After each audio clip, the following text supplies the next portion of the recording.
Parkway Cemetery, 16 years ago, 1300 hours. It was a bright sunny day with a gentle breeze as 16-year-old Samantha Carter stood next to her Aunt Betty. The both of them silently looked on as the small casket containing the body of little Ellie Carter was about to be buried. Samantha held on to her aunt's hand as the priest spoke. His voice seemed to be coming from a great distance. Her focus was on the small coffin as it was lowered into the ground. Samantha could still remember the feel of her baby's unmoving body in her arms, her tears running down her cheeks before dripping down onto the towel in which Ellie was wrapped.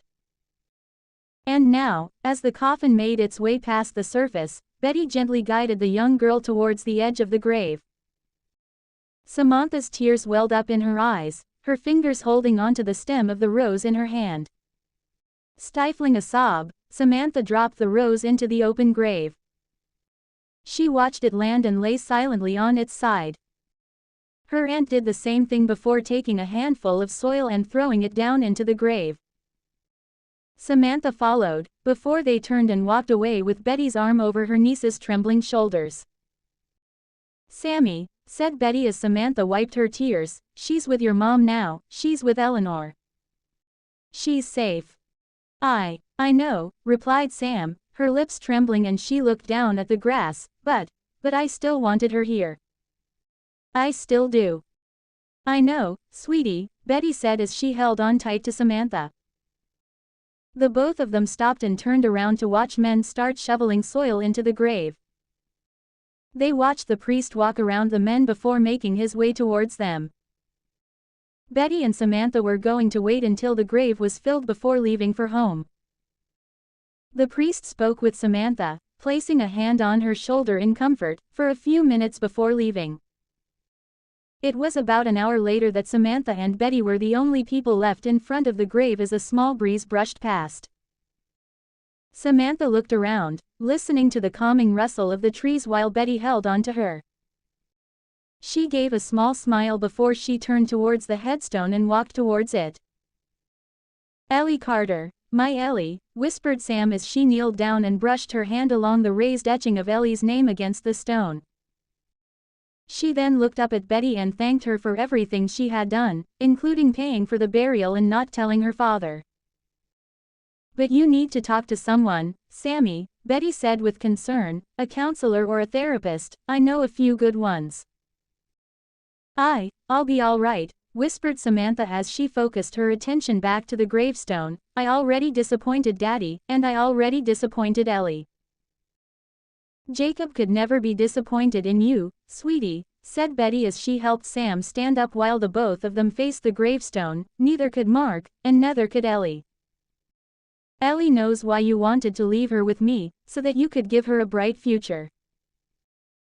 "It was after I got my acceptance letter for the academy," said Sam as her eyes took in each letter of Ellie's etched name. "I was so excited, but Daddy was away. So I told Ron." "Your boyfriend?" asked Betty. "Ellie's father?" "Yes," whispered Samantha. Anyway. After I found out I was pregnant, I went to him. I wanted him to look after Ellie since he was the father. Oh my God, I was so selfish." "No, Sammy," Betty reassured Samantha, who fell onto her knees as she stared at Ellie's grave in shock before bringing her hands to her face. She started to tremble. "I was selfish. I was so selfish. I wanted to hand Ellie to Ron, and when he said he didn't want her, I tried to hand her off to you. I never told Daddy. Maybe he could have done something. This is my fault. I did this." "Samantha Carter," said Betty as she knelt beside Samantha and took the crying girl into her arms, "this isn't your fault. And I don't think you were selfish at all. You wanted the best for your daughter. That's what anyone would do for their children. I miss her so much. I've only seen her for a few minutes, but I miss her so much," sobbed Samantha in Betty's arms. "I wanted to go to the academy so badly that I tried to. Oh God." "Shish," comforted Betty, rubbing Sam's back while the blonde girl cried on her shoulder. "I would have been glad to do it. I told you this. And now, while you attend the academy." "How can I do it now?" whispered Samantha. how can I go there and? You will go, Betty sternly spoke as she looked into Samantha's red-colored eyes. You will go to the academy, and you will make your daughter proud, do you understand me? I can't go, said Samantha, shaking her head. You can, said Betty as she wiped Sam's tears, you can. You will become the best officer you can be, and you will make that little girl proud of her mother. I know that you'll be assigned to far-off places, and so does Ellie. She knows that too, you know. I'll visit her on your behalf while you're at the academy, and you can see her again once you graduate. And you better graduate with top honors, show your daughter what kind of a genius her mother is. A genius that wanted to give her up, said Sam softly. To give her a better future, Betty said, show her the future you wanted to give her, Sammy. Don't give up. Ellie wouldn't want you to give up. I miss her, said Sam as she continued to cry. I know, honey, said Betty as she looked at Ellie's grave, and a tear fell from her eyes as well. Parkway Cemetery, present day. 1800 hours. Major Samantha Carter parked her car in the cemetery parking lot before she leaned back into the seat of her Volvo and took in a deep breath.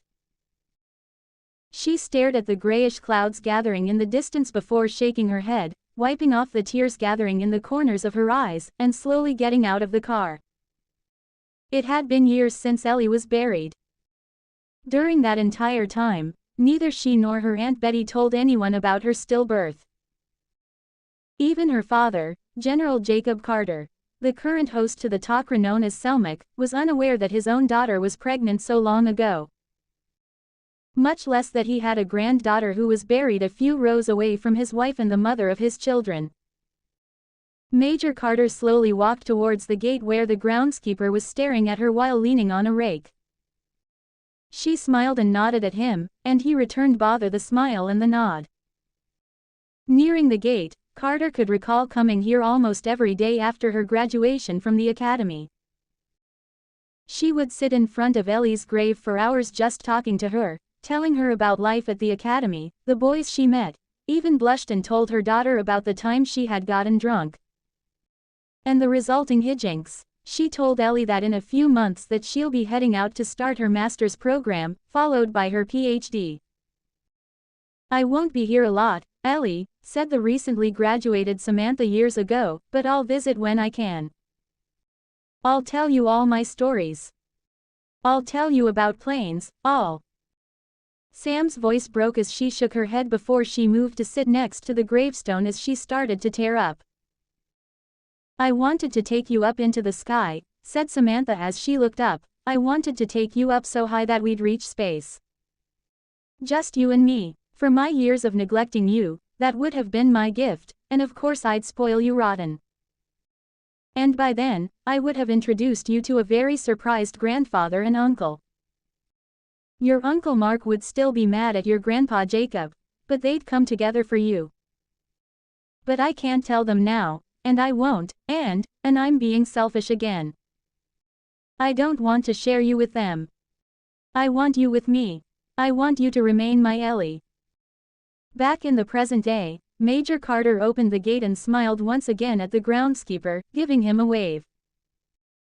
After all, he was the man she had been paying to look after Ellie's grave after her Aunt Betty had a stroke just before the blonde, then captain, was assigned to the Pentagon. Unable to visit Ellie's grave due to the demands of her classified job, building and programming the dialing computer for the Stargate, Captain Carter found the groundskeeper for the cemetery and paid him a small amount to keep her daughter's gravesite maintained. Sal, said Major Carter as the groundskeeper walked towards her, is she all right? Of course, Sal replied, she's missed you. It's been a little over 3 months since you were here. I was deployed overseas, Carter said, I only made it back this morning. That was a lie, of course. Being a part of Stargate Command's frontline team, Major Carter and SG-1 were the first to be sent into combat and diplomatic missions through the Stargate.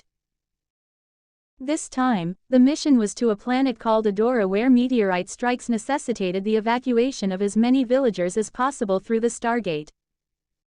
However, the leader of SG-1, Colonel Jack O'Neill, didn't make it back. As she calmly walked towards Ellie's grave, her coat catching the cool breeze. The Major thought about having spent her entire time in the mountain helping find a way to get past the buried Stargate on Adora. At least she theorized it could be buried. Eventually, they made it through to Adora, rescued Colonel O'Neill, and returned the villagers taking shelter at the SGC back to their homes on Adora. However, the colonel seemed less than enthusiastic about coming back home, and he refused to talk about why. "Hi Ellie," said Major Carter as she kneeled down on the green grass and brushed her fingers along the name etched into the stone. "I'm sorry I wasn't here. Guess what? It would be your birthday tomorrow. I guess by now you'd be bugging me to teach you how to drive, or maybe you'd be introducing me to your boyfriend. The same boy who I'd have to scare off by introducing him to your grandpa in Selmac, or to your Uncle Mark. Oh, I'd have introduced him to Teal'c, or Colonel O'Neill." Carter giggled softly for a few seconds before just staring at the grave. "They don't know about you." "No one does. It's just me being selfish. I know I shouldn't. I know that I should share you with everyone. With my friends, with SG-1. You'd like them. Teal'c is a noble warrior and a good friend. Daniel's one of the best men I know, kinda another brother to me, a brother who would actually talk to me. And Colonel O'Neill. Colonel O'Neill. You'd like him. I never told him how much I missed him. When he was stuck off-world, I missed him, and then when we got him back. It seemed as if he didn't care one bit. I don't know, I'm just being silly, I guess. It's not like we can be together or anything." The Major continued speaking to Ellie's grave while making sure that she was alone. This continued for another hour before she stood up and said goodbye to her daughter. "I'll come by tomorrow, Ellie," the Major said as she stepped back. "I love you. I'll always love you." The Major then tightened the jacket she wore around herself before turning around and walking away. Once she entered her car and closed the driver's side door, she turned her cell phone back on and found she had 2 missed calls from Daniel. Pressing her lips together, the Major pressed the call button to return the call. She placed the phone to her ear just as the other line started to ring. "Hey Daniel," the Major said, leaning back into the driver's seat, prepared to lie about her location. "You called?" "Yeah," said Daniel as he, Colonel O'Neill, and Teal'c were walking out of the main lobby and into the parking lot inside Cheyenne Mountain. "Where are you?" "I've called you twice and..." "Sorry," apologized the Major, "I was feeling down so I thought I'd go see a movie." "By yourself?" asked Daniel as turned towards Teal'c and the Colonel. Daniel asked them to go on ahead, he'll be behind them. Once they were far enough away, Daniel whispered into his phone, "This isn't about Jack, is it? 'Cause you know, he didn't mean it like that. He knows everything you did to get him back." "He could have called me, Daniel," said the Major. "I mean I know he wouldn't but he's the one who suggested we all go to Om'Alley's for an early dinner and to play some pool," said Daniel. "What do you say?" "Come on, Sam. You know he's not the type who will, well, you know, talk about his feelings and all." "Yeah, I know," said the Major softly into the phone. "All right. I'll be there in about 40 minutes. See you then, Sam." Daniel nodded. "See you, Daniel," replied Carter. "Oh, if you guys get there before I do, order a Diet Coke for me." "Sure, if we're not stuck in traffic," Daniel replied. After saying their goodbyes, he disconnected the call. Om'Alley's Bar and Grill, 1900 hours. Faith was a waitress behind the front counter at Om'Alley's wearing the regulation white shirt and green trousers, along with a short black apron from her waist to her knees that contained an order pad and a few pens. The place was crowded, she kept her head down and worked. It had been a few days since she arrived here. She recalled driving for hours, only stopping for food and gas, a desire to get out of California as fast as possible. In fact, she was surprised her picture wasn't plastered on television screens around the country as an escaped person of interest. Must be the work of the dear sweet Watchers Council, thought Faith sarcastically to herself. Wouldn't be surprised if there's a team coming after me. Maybe it will be the same one Wesley used to get me. Giles wrote that I was free, but I don't trust him or the council. Once she had made it to the outskirts of Colorado Springs, she abandoned the car and made the rest of her way into the city on foot. Faith first checked into a cheap motel where she paid for a room that would cover her for 2 weeks, and then she went to a nearby pharmacy and bought some hair dye, a pair of scissors, and some non-prescription glasses. Once she returned to her room, she went straight to the bathroom. She then took the scissors to her hair and cut it short. By the time she was done, her hair was at her ear level while the rest were in a trash bin in the restroom.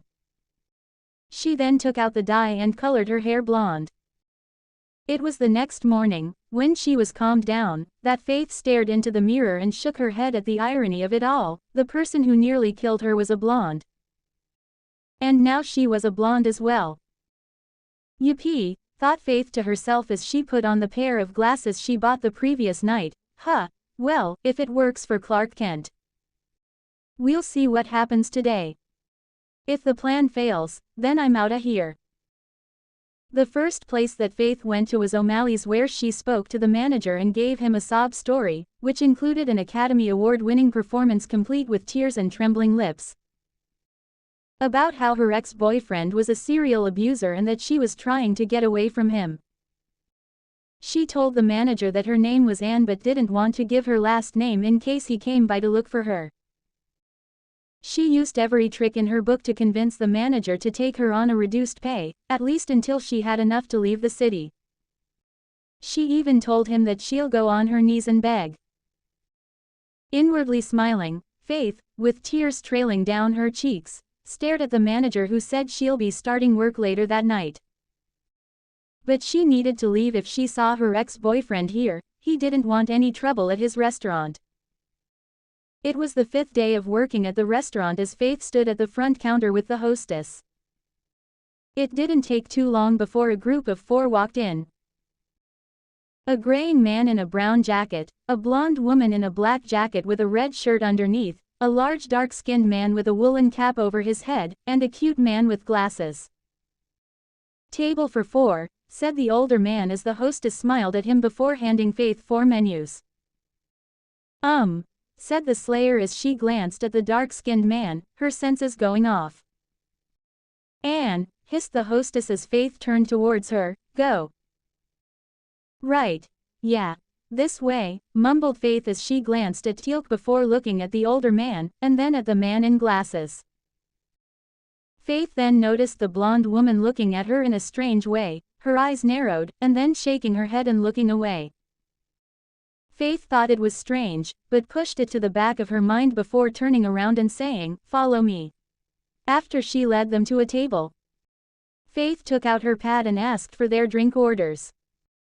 "I'll have a Guinness," said the colonel as he smiled at Faith before looking at the menu. "I know what I want, you guys." "The usual, sir?" asked Major Carter, her eyes on the colonel who had earlier apologized for his behavior in the parking lot. O'Neill told Carter that he never expected to be rescued from Adora since the Stargate was buried, and that he was just in shock that they managed it. The Major smiled when he said that he appreciated everything she had done to get him back to Earth. "I'll go for the usual," said Daniel before he looked up at Faith. "Wait, you're new here." "What gave that away?" asked Faith with a smirk. "We have not seen you work here," Teal'c said. Faith nodded her head. "Listen," said Major Carter as she continued to look at Faith with a feeling that she had seen her before. "I'm sorry, but have we met before?" "I mean, never mind." Carter waved her hands animatedly. "It's probably just one of those things." Said Faith as she looked at the Major. "And what can I get for you?" "For drinks, I mean." "Right," said the Major, shaking her head. "I'll have a Diet Coke, medium done steak, baked potato with all the trimmings, and blue jello." Same here, said Daniel, except I'll have French fries, water, and apple pie. Me too, said the Colonel, except, for dessert, I want the largest slice of chocolate cake you can get me. Jack, said Daniel leaning forward, remember what Janet said about. She's not here, Daniel, whispered the Colonel in a conspiratorial tone before turning to Faith with a smile, please. Okie dokie, said Faith before turning towards the one who has been making her senses go off.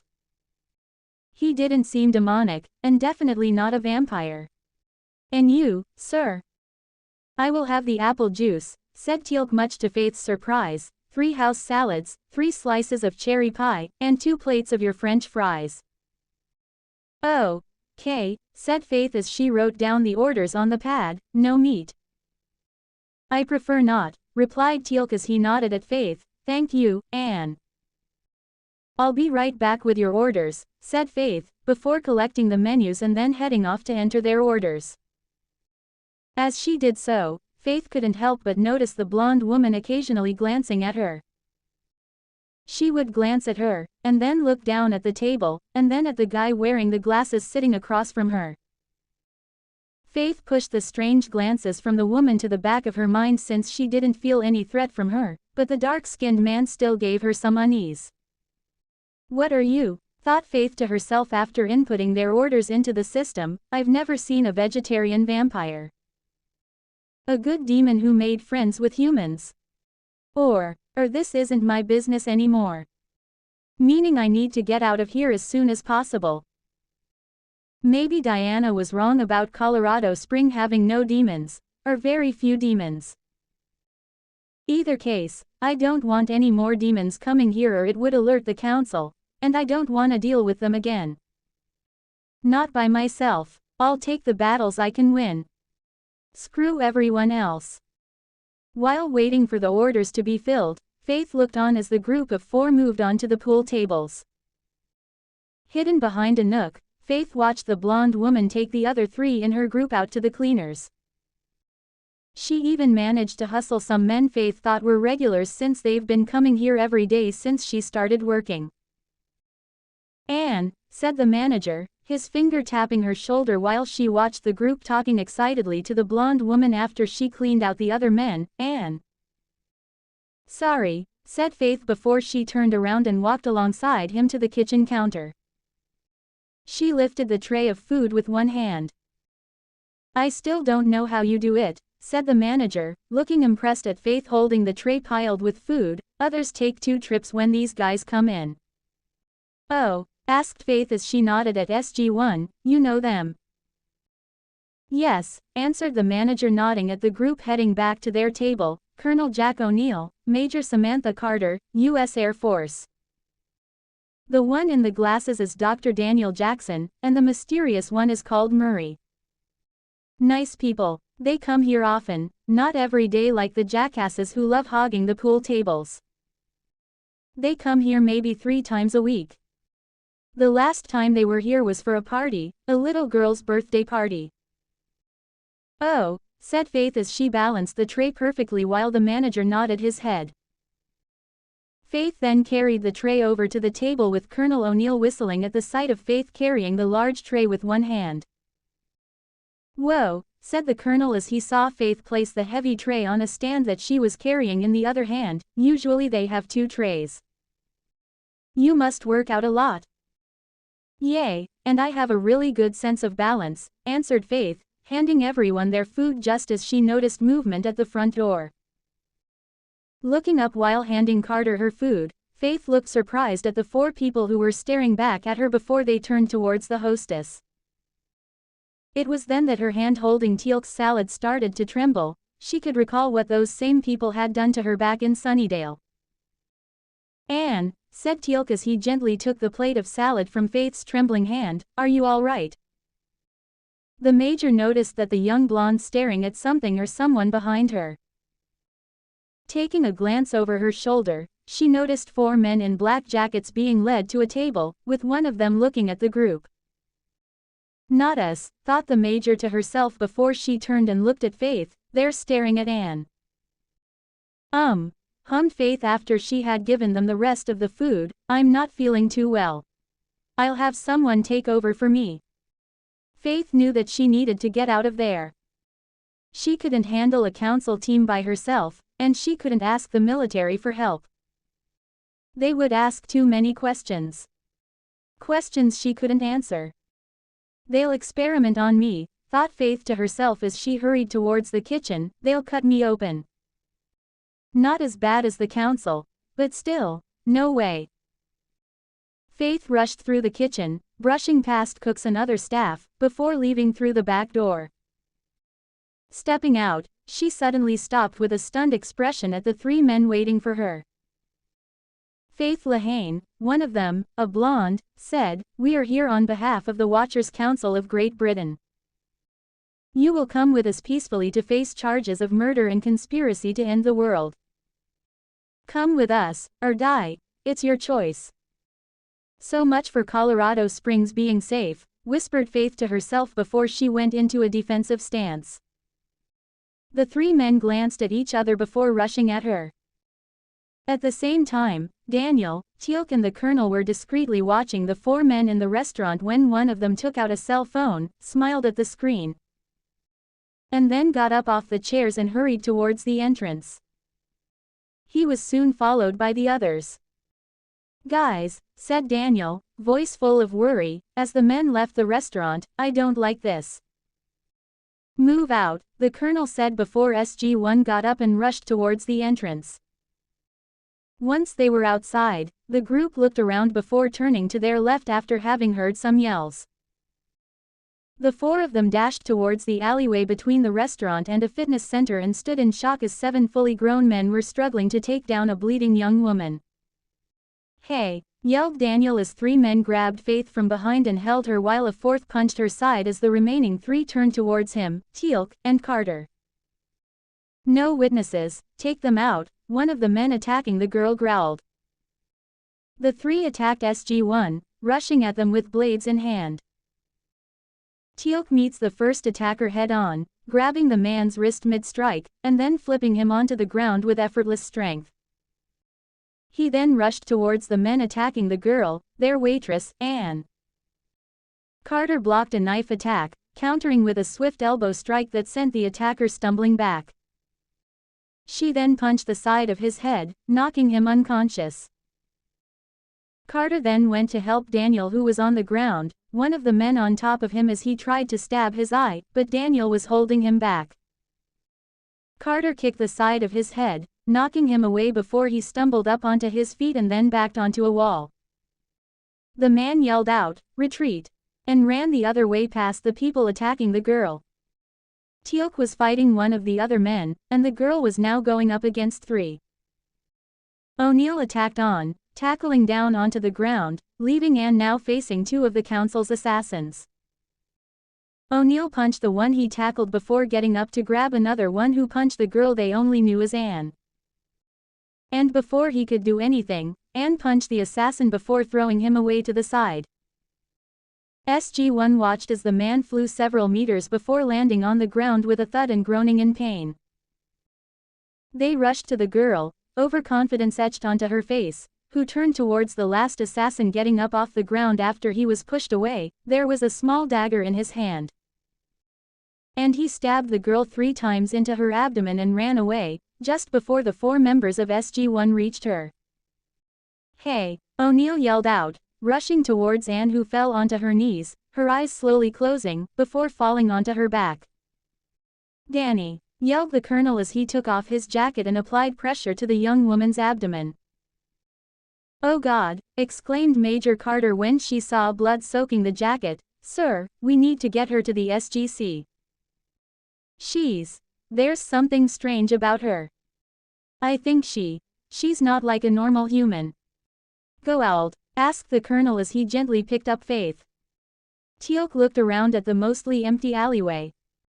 Except for the one unconscious man, the others had all left. He then returned his attention to the unconscious girl as O'Neill rushed past him. "Not sure, sir," Carter said as they ran to O'Neill's truck, "but it's not the first time we've seen alien tech being used to mess around with human biology." Daniel, Teal'c, said the colonel once the major had climbed into the truck's backseat before helping to rest Faith's body on the length of the seat, her head on Carter's lap. Go back inside. Tell the manager what just happened. He then pointed at the unconscious figure. Take him to Peterson's. Tell security I want that man put under 24-hour guard until we find out what the hell's going on. Got it, Jack. O'Neill then took off, speeding back to the SGC. In the meantime, Carter had her hand on Faith's forehead. She was whispering that everything would be all right, that they were going to help her. Isolation Room 1, SGC. The next day, 1100 hours. The next day, Major Carter stepped into the SGC and immediately went to see Faith, or Anne as she knew the girl, before getting on with the rest of her day. She made sure that Dr. Frasier, the base chief medical officer, was able to stabilize Faith the previous night before leaving for home. However, Carter did mention the possibility of alien influence or some other anomaly which may account for her strength. Frasier mentioned she would run some blood tests. It would be near 11 in the morning that Carter returned to the observation deck looking over Isolation Room 1. Opening the door to the room, Carter nodded her head at the base commander, General George Hammond. Sir, said the major as she approached Hammond. Major, said the general as he turned to face the blonde, any news on our guest? The manager at Om'Alley said that her name is Anne Renning. Carter replied. He knows that it's an alias since she claimed she's been hiding from her boyfriend who has been abusing her. She wanted to earn some money before she could leave Colorado Springs. And her attackers? General Hammond asked. Any news on that front? None yet, Carter said. The guy at Peterson's is not answering any questions. It was just then that Dr. Frasier's voice came through the PA system calling for SG-1 and General Hammond to come to her office. Hopefully Dr. Frasier has some answers for us, said the general. Carter nodded at him before the both of them hurriedly strode towards Dr. Frasier's office. The major glanced at Hammond, the man who saved her father's life so long ago. She would sometimes call him Uncle George when she was just a child, and now he was General Hammond, her commanding officer. Thinking about old times, Major? Asked the general as he glanced at the faraway look on Carter's face as they neared Dr. Frasier's office. Yes, sir, she replied with a gentle smile at the bald man, just a little bit. He chuckled while Carter opened the door to the doctor's office for him. She followed him into the office where the both of them saw Colonel O'Neill, Daniel, and Teal'c standing around a table. Major Carter closed the door to Dr. Frasier's office as the latter placed some X-ray slides on a deactivated light box before turning around and placing her hands on her hips. Dr. Frasier, Hammond said, any news? Good news and bad news, sir, said the doctor as SG-1 looked at each other. Good news is that she will be all right. The surgery went well and she should be fully healed within a few months, but she should take it easy.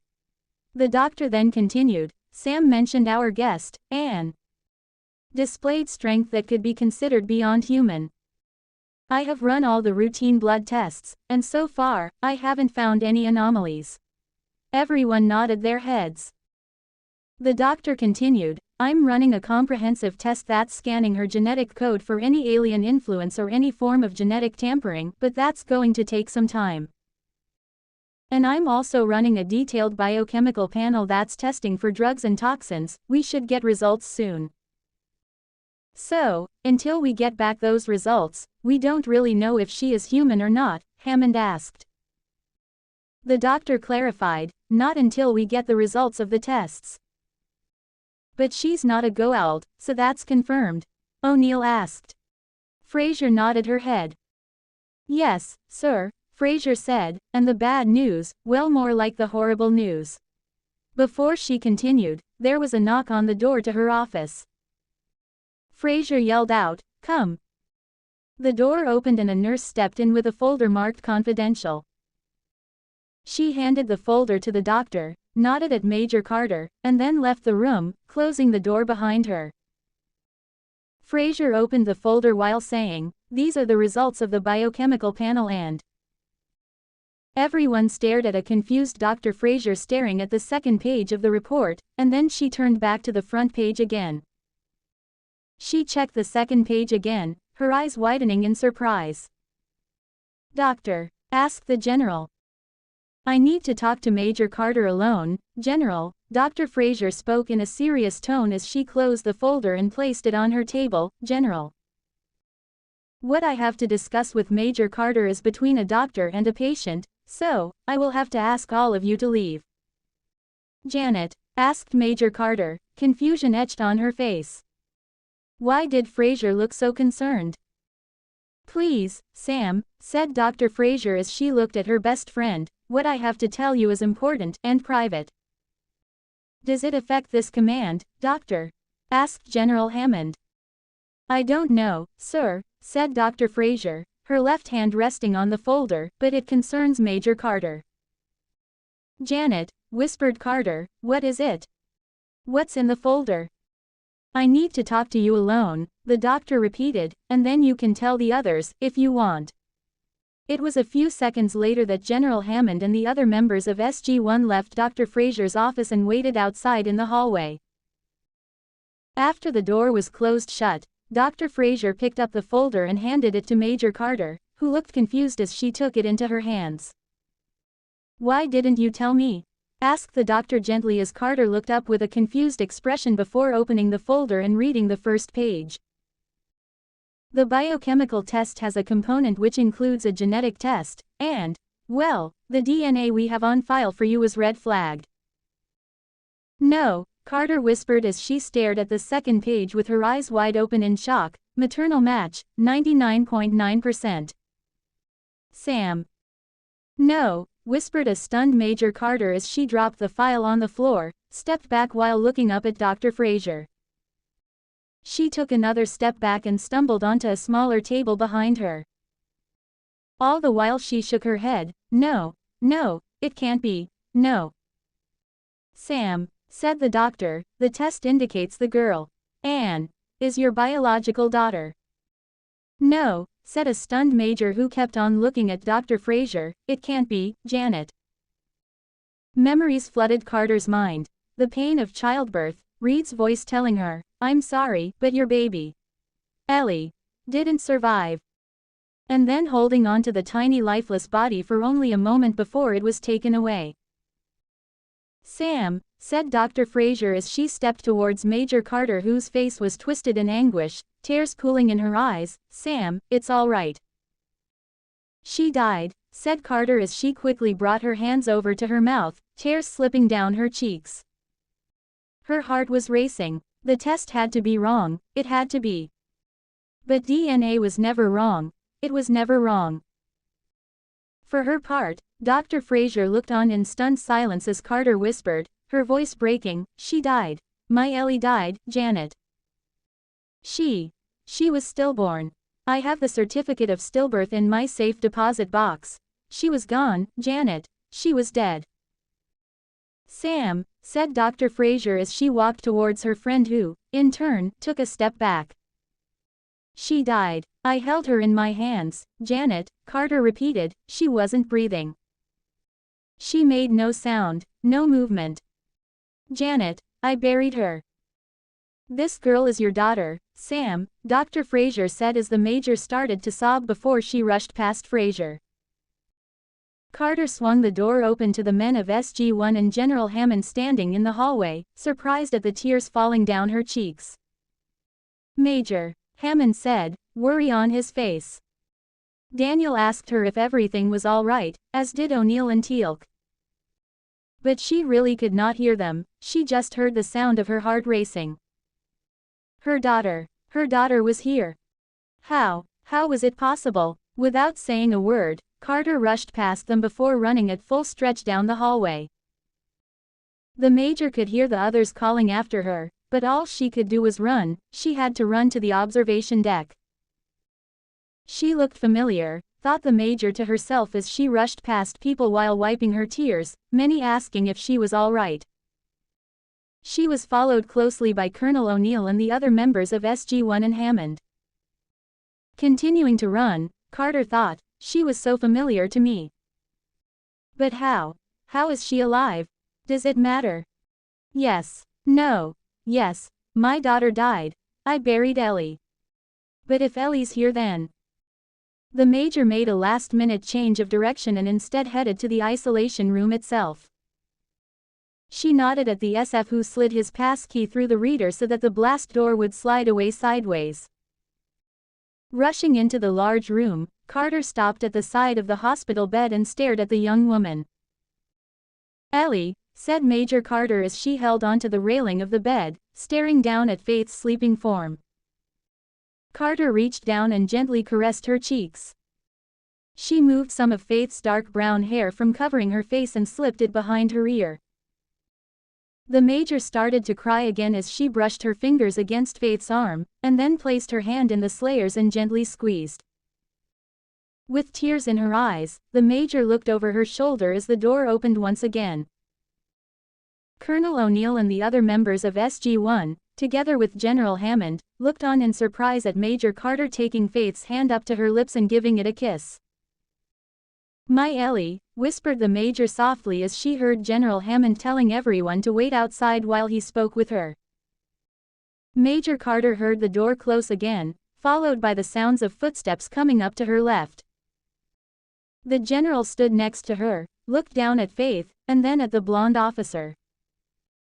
"Major," said General Hammond gently as he watched her wipe tears trailing down her cheeks with the sleeve of her shirt, "drive. Frasier said you'd explain everything." "I don't know how," said the Major as she stopped for a breath and wiped her eyes with her hands, "but this, according to Janet's test, this is my daughter. This is Ellie." To be continued.